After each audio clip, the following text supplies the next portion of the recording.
یہ دنیا کتنی حسین ہے، فطرت نے اسے بے پناہ حسن بخشا ہے۔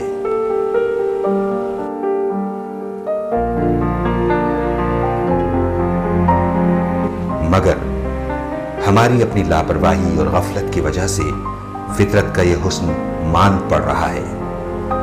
بے پناہ آلودگی نے ہمارے دریاؤں اور سمندروں کو برباد کر دیا ہے۔ ہمارے آبی وسیلوں کو آلودہ کرنے میں دیگر عوامل کے علاوہ چمڑے کی صنعت کا بھی بڑا ہاتھ ہے۔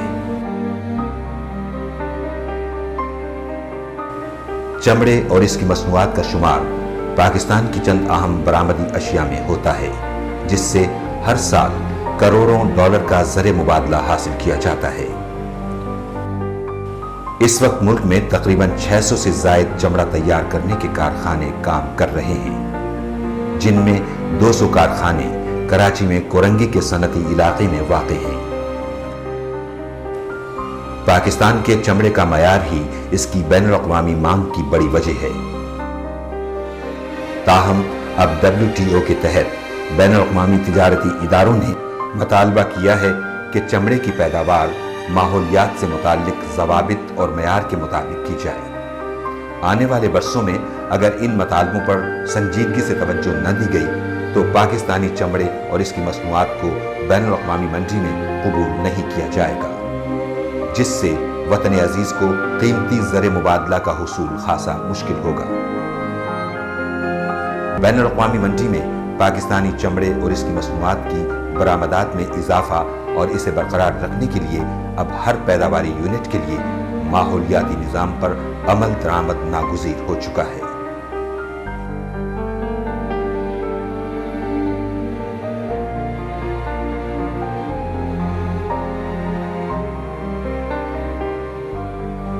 چمڑا سازی کی صنعت 3 اقسام کے فضلے خارج کرتی ہے، جن گندا پانی، ٹھوس فضلہ اور فضائی اخراج شامل ہیں۔ تاہم ان تینوں فضلات میں خارج ہونے والا گندا پانی مقابلتاً ماحولیاتی آلودگی میں اضافے کا زیادہ سبب بن رہا ہے۔ ٹینری سے خارج ہونے والا پانی انتہائی آلودہ ہوتا ہے اور اس میں قومی سطح پر مقرر کردہ ماحولیاتی آلودگی کے معیار سے کئی گنا زیادہ آلودگی پائی جاتی ہے۔ کارخانوں سے خارج ہونے والا آلودہ پانی بغیر کسی ٹریٹمنٹ کے کورنگی کے نالوں میں بہتا ہوا سمندر میں جا گرتا ہے، جس کی وجہ سے سمندری آلودگی میں روز افزوں اضافہ ہوتا جا رہا ہے۔ یہ آلودگی سمندری حیات پر منفی اثرات مرتب کر رہی ہے۔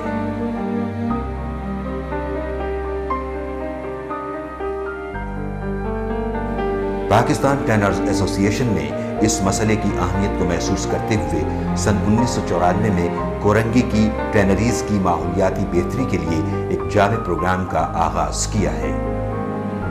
اس پروگرام کے 2 بڑے حصے ہیں، جن میں کمبائنڈ ایفلوئنٹ ٹریٹمنٹ پلانٹ کی تنصیب اور ٹینریز میں ماحول دوست ٹیکنالوجیز پر عمل درآمد کا پروگرام ہے۔